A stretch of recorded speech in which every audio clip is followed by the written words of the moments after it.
wife was working at NBC Westlands. And so, very interestingly enough, by the way, with my wife, we were neighbors in Buruburu, but we never met. We had close friends, same friends, but we never met. Not even once. She even came to Mashariki and visited, but she came when I was on leave. We never met, not even once. Not even Gong Road when I went to Westlands. I'd heard of the name, but it didn't, Westlands, and she's doing everything, she's doing all these things. I'm like, wow, this pretty lady. So it goes back to my head, hey, you have been dumped how many times? Abu, stop this nonsense. Stop it. You have come here to grow in your education. You've come to serve Jesus. You've come to get a motorbike. Stop these things. Stop this nonsense. And in me, because of my mom's death, there was a fear of, if I get married, what about if I lose my wife? And those are some of the things that, unless there is good counseling from people who have lost parents, they might be afraid of getting into marriage. But anyway, that was my fear. So I was doing my master's in organizational leadership at that time at African in AIU. Yeah, so I meet this young lady and I start liking her, everything about her. I love the fact that she really loves God and wants to serve God with all her heart. She's serving with the kids. She's in the worship team. I see how she's giving of herself. I'm like, wow, this is somebody who I enjoy serving with. So after liking, I think what sparked off my confidence is when we ended up talking and getting to know each other more, and I shared with her about my life in Buruburu, and she's like, wait, even me, I lived in Buruburu, and she asked me, which phase did you live in? I said, it's phase 5. So I was like, even me, I lived in phase 5. Why in phase 5? So the courts were opposite each other. We had never met. So we started talking about places that I used to go buy chips. So she's like, but I used to go, that's outside my house there. That's why. I was like, okay. So I was like, yeah, that's where I used to go. Then there's a pal of mine who used to stay upstairs. Then she'd be like, who's that pal? So I said the name, but that's my pal. Wait a minute. So that's what helped both of us to now click. So by seeing the Christian virtues in her and the approach, just her being approachable, and I just decided, you know what, let me just, even if I'm going to be dumped, let at least know that I tried. But how did I approach her? I just told her I'd like to take her out for coffee. I got to know who she was. I got to find out that she was serving here in a worship team before she went out to Westlands. I got to know that she was also an internship and training at the Baptist. And from the people who I asked who are good friends, they said she's a solid person. I first started as a friend. Let's just go off. Unaenda house kufanya nini? It's too early to go home. Come, let's go have coffee. So I took her out for coffee. That was like the starting phase. I had intentions in my head, but I said, let's see how this will work. So once I saw that was positive, I decided I'd like to take you out on a date. So I officially said, let me take you out on a date. Now, what ended up happening is, because she was working at Westlands, but I also got to meet her through the then outreach pastor, was Pastor Weru. And Pastor Weru was in charge of Westlands and also global outreach. And she also, because of her being in Westlands and I was serving with young adults and outreach, so it still end up meeting. So there's this one time where she was unwell. So we had done something at the Nairobi Baptist Clinic in Kibera, Chemi. And so after that, Pastor was like, it's okay, now you can go back to church. I want to go see Kaiser, she's unwell. So I said, no, I'd also like to come. So that he became settled and was like, why do you want to come? What is that all about? So through that, I think that also sent for her a message, because I remember she had told me that she likes uji. So I carried uji for her. And, no, I just bought it. I didn't make it. I think that would have made Pastor Eru freak out. So out of that, and I did my research and I saw that this is a solid person. So I asked her out on a date and she said yes. But she said the only prerequisite she has for us going on a date is that her housemate has to come for the date. Her housemate has to come for the date. Okay, how did you So I found that very awkward. I was like, huh? She said that's the only way. So because I liked her, I said, okay, sawa. So she came. Now our housemate was a really close friend's younger sister. Now that friend of mine, we were in the youth in Nairobi Baptist, Wamai. So so when the younger sister Mudhoni was there, I was like, it's Mudhoni, so what? So I was okay. At first I thought, oh my goodness, now who will this other person? But she mentioned for me that she had to have a neutral party see who I was, in case she was just in over her head, yeah, and in case she's just making decisions out of emotion rather than well thought out, understand decisions. Then that's why she came. Now, though I knew Mudhoni knew me, we didn't know each other well as friends. I just knew that this is my pal's younger sister. So it's just that pal of younger sister. Hey, sema sasa, hey, poa.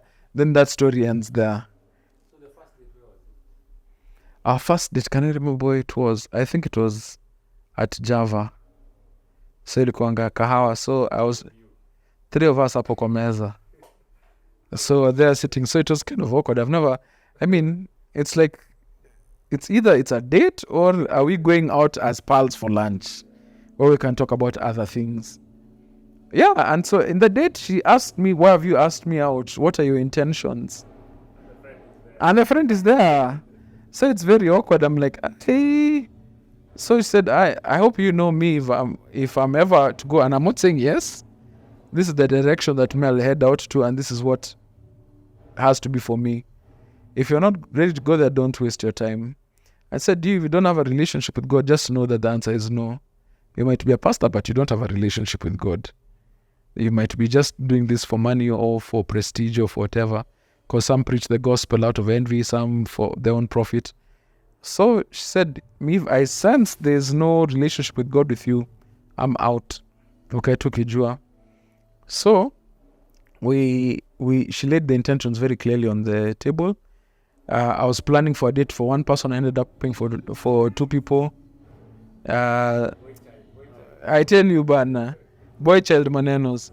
So from there, we went out on another date with ourselves, and so we talked about it there, and I asked her out. I asked her to be my girlfriend. Yeah, because for me now, I'm like, it's like the older you grow, the more you realize. When you're dating, you kind of just want to be very, very, very sure, and you have a lot of time. Now, for me, I'm getting much older. I didn't have that time. And more importantly, when we were dating and I started dating and she said yes, that's the time I started praying and asking God, is this my wife or not my wife? It has to be clear. And because of my fear of marriage, I told God that He has to put an amazing sense of peace that I know this is not me. This is not me just being confident. No, it has to be completely for Him. And that sense of peace, that overwhelming sense of peace, I remember came to me when I was at the bus stop at Prestige Plaza. So I can peg down to that time, and I said, okay, yes, sir. Yeah. So I proposed on her birthday. The pressure, what I decided to do is I camouflaged it as a birthday party for her. But her mom was there. So I said, if I'm going to do this, let it be in front of her mom. So she had introduced me, we had met a couple of times, but nothing beyond that.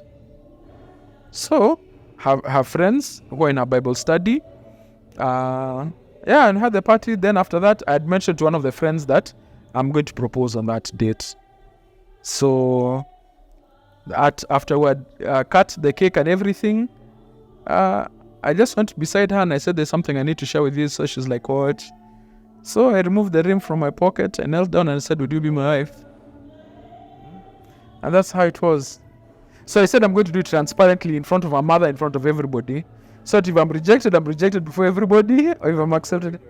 Huh? If you're rejected, you move on. And by then I was very ready to move on. I guess I don't even call it as part of my lack of faith, but I was like, you know what, if I'm rejected, God ataniwacha. Our wedding was good. It was a wedding of faith. I thank God through the many friends and networks that I had, they were able to help me in some of the costs. So like I'd mentioned, I'd done sound engineering before.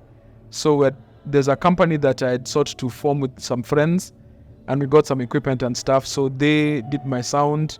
My brother's in the entertainment business. He has a company called Events. So he's the one who did the tents, the chairs, the dome, the whatever, all the decor and all those things. I've mbaya. Like, whoa. So when my wife said yes, there are two things I said I'm going to do. One, I'll start saving for our honeymoon. And that came as from my mother-in-law, not her mother, but my brother's wife's mother, who has a tour company. So I went and asked her, where can people have honeymoons and which is the cheapest? So he said, you stop being cheap. He said, try this one. So it was a trip out of the country. But I asked her, so this is what I earn. I can't afford this. So he said, if you commit to save this amount of money per month, I'll foot the rest. So we saved for that, and that happened. And then also for the catering. So I spoke to the person who was doing the catering. Like the week after, Kaiser said yes. Looked at the budget and we started saving for the food. And then we went with what we could afford, because again, people are making these huge weddings that they end up running into debt. So we said, this is what we can afford. If people have food, amen. If they don't have food, I feel bad, but they'll eat tomorrow. And again, they came to celebrate us, not just to eat from us. So we say preparing then. One thing that I know about marriage is an intentional decision to love somebody and choosing not to walk out on somebody even if they walk out from you. You see, when you're free and you're by yourself, you can walk in and out of relationships as you please. It might hurt people, it might even hurt you, but marriage, there is a commitment toward it. It's intentional. What they call love, I now realize love is not an emotion. Love is a decision. And biblical love is what lasts, because even in marriages there's so much joy, there's so much emotion, there's so much joy and laughter. And the times hamtasikilizana, there'll be a time where you might be at loggerheads about an issue. Sometimes you might choose to you might agree to disagree, or you can choose to lose the battle that is being fought. So that's another thing. It's not lonely, and being single, it doesn't say it's lonely, but having a helper is something totally different. You have somebody else whom you are completely open and honest and vulnerable with, and you can get another mind to think with you about that thing and experiences the same type of pain, the same type of anxiety, the same type of joy that you have about the very same thing. And you also get somebody who can give you perspective on things that you did have within the same home. Somebody who you can be intimate with in the context of marriage is a beautiful thing. God knew what he was doing. But now, being single and being married means you have to be less selfish. You have to consider. Then when I'd go for basketball or buy shoes, now if I'm going to think of buying basketball shoes, what are the costs of the shoes? Will it affect our monthly budget? Will it affect her? What about if she wants something else? I have to consider her. And sometimes her needs come before mine. And so, but the joy overwhelms everything. The most important thing I'd say is, do both of you have Christ, and have both of you accepted to follow Christ and what Christ's directions for marriage are, despite how you feel and what you think, or even what your parents feel and think? Because sometimes your parents might be biased even in your marriage, and I can be wrong and it's my parents who always say I'm right, but I might be the one who is wrong simply because I'm their son. But this in marriage, you choose to obey the Lord first and foremost, and to honor him in the marriage. So that's the difference. It added so much more. I had Mr. and Mrs. Ojambo adopt me as their son, take me in as their son. They're the ones who gave me a lot of wisdom and insight through they were celebrating an anniversary, and in that anniversary they did something that was so radical. They chose to share their faults in marriage, not their joys. So the whole marriage ceremony was about their faults. So when I was invited for that and I was at the home, I never heard of that. People always share the good things. Nobody ever shares the ugly. So they shared about their fights, things that they disagree, and I was so blown away. And I knew immediately that, and I had not even met Kaiser then. I just come. In fact, I was still in Turi. Yes, I was still in Turi. No, when I came to Bapo, they took me on, not legal adoption, but took but I yeah, there are low moments. You can never dare to dream and say, huh? Those are only fights people have out there, not them. Yeah, and more so them who were the parents to a really close friend of mine, whom I stood in the wedding with. I'll try to get the picture and also send it for you. JJ, their second born son. I was also in his wedding lineup. So JJ is my pal, is my boy. Would go, the Ojambos opened up their homes to us for sleepovers. I mean, it was amazing. And what I'd see is joy. Perfect. Excellent. I wish my parents were like this. But they shared their not so perfect moments. And that's what helped me realize that marriage is possible. And they also walk with us to this very day. So whenever we are about to make major decisions, we pray with them, we walk with them. They ask us hard and tough questions. They rebuke us. I've been rebuked a lot of times. I've been told, Wewe, stop that. Yes, we got a daughter, Malia. She is now 2 years, turning 3 years in June.